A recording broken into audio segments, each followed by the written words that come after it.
mes vetës kemi pas probleme, dhe jo vetëm për fajin ton, por për mënyrën se si po lëvizin gjërat në Shqipëri.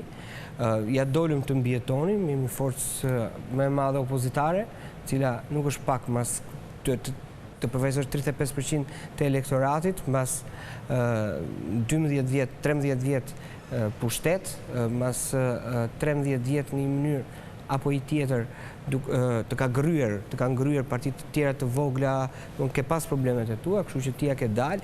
Dhe në këta aspekt është ripërtëritja është pikërisht për të rikrijuar, për të riafruar çdo qytetar, po jo vetëm kaq, po dhe kapacitetin intelektuale për të krijuar pikërisht atë bazën kryesore në cilin do të qeveriset nesër vendi. Ripërtëritje do të thotë një parti demokratike e rizgjuar, por përtej kësaj edhe duke angazhuar shumë të rinj dhe të themi faktor apo aktor të shoqërisë, të cilët mbase s'kanë qenë të përfshirë në politikë, mbase nuk e kanë gjetur akoma vetveten. Kështu që ripërtëritja është një vizion i Partisë Demokratike. Është kthimi i Partisë Demokratike si parti qeverisëse.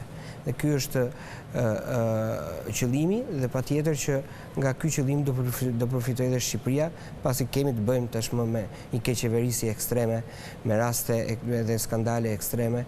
Ne kemi nevojë të jemi pjesë e Bashkimit Evropian, kemi nevojë për integrimin evropian, por kjo qeveri me sa duket nuk mund t'ja dalë